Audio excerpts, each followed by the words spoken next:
ഗ്രാമിക ന്യൂസിലേക്ക് സ്വാഗതം. കർഷകന് കണ്ണീരായി കൃഷിയിടത്തിൽ വെള്ളക്കെട്ട്. മാമ്പ വയലിലെ മാച്ചിറക്ക് സമീപത്തെ വയലിലെ ഇളവീട്ടിൽ പ്രമോദ് കുമാറിൻ്റെ 200ഓളം വാഴകളാണ് വയലിൽ വെള്ളം കെട്ടിനിൽക്കുന്നതിനാൽ നാശം നേരിടുന്നത്.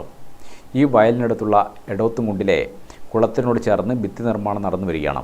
ഇതിനെ തുടർന്ന് ഇവിടുത്തെ വെള്ളമൊഴുക്ക് തടസ്സപ്പെട്ടതെന്ന് കർഷകൻ പറയുന്നു. മതിൽ നിർമ്മാണത്തോടെ പ്രമോദിന്റെ വയലിലേക്ക് വെള്ളം കയറുകയായിരുന്നു. ഒഴുകിവരുന്ന വെള്ളം കൃത്യമായി ഒഴുകിപ്പോകാനുള്ള സൗകര്യമൊരുക്കണമെന്നാവശ്യപ്പെട്ട് പ്രമോദ് അധികൃതർക്ക് പരാതി നൽകിയിരിക്കുകയാണ്. ഞാനിവിടെ കുഴിമാലോട് എൻ്റെ ഭാര്യയുടെ സ്ഥലത്ത് 200ഓളം വാഴകൾ കൃഷി ചെയ്യുന്നുണ്ട്. സാധാരണ ഈ കണ്ടത്തെക്കുറിച്ച് എനിക്ക് ഏകദേശം ഒരു രൂപമുണ്ട്. മഴ പെയ്താൽ വെള്ളം നിൽക്കുകയും ചെയ്യും, പക്ഷേ അത് അപ്പോൾ ഒഴിഞ്ഞു പോവുകയും ചെയ്യും. പക്ഷേ ഇപ്പോൾ കുറച്ച് കെട്ടി നിൽക്കുന്നുണ്ട്. അധികാരികളുടെ ശ്രദ്ധയിൽപ്പെടുത്തിയിട്ടുണ്ട്. ഞാൻ ഇത് മണ്ണിട്ട് കുറച്ച് കുള നിർമ്മാണവുമായി ബന്ധപ്പെട്ട് കുറച്ച് മണ്ണ് ഇവിടെ ഉള്ളതുകൊണ്ട് അതിട്ട് നിർത്തിയത് കൊണ്ടാണ്.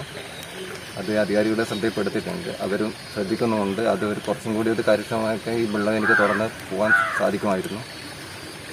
അതിന് അധികാരികളുടെ ഭാഗത്തു നിന്നും ഇതുണ്ടാവുമെന്ന് ഞാൻ പ്രതീക്ഷിക്കും. 200 വാഴ കൃത്യമായിട്ടുണ്ട്. ഇപ്പോൾ ഏകദേശം പകുപ്പ് വന്നു. ഇനിയിപ്പം അത് കൃഷി ഓഫീസർമാർ അവരെന്താന്ന് പറയുന്നുണ്ട്, അത് അറിയില്ല. കാരണം അതിനെ ഇനി രക്ഷപ്പെടുത്താൻ കഴിയുമോ എന്നും, കാരണം 3-4 ദിവസം വെള്ളം നിന്നാൽ വാഴേൻ്റെ അവസ്ഥ എനിക്ക് തന്നെ ഏകദേശം അറിയാം. അത് ഓഫീസർമാരോട് ചോദിച്ചിട്ട് ഇനി എന്താ ചെയ്യേണ്ടതെന്നുള്ള ഇതും ചെയ്യേണ്ടത്.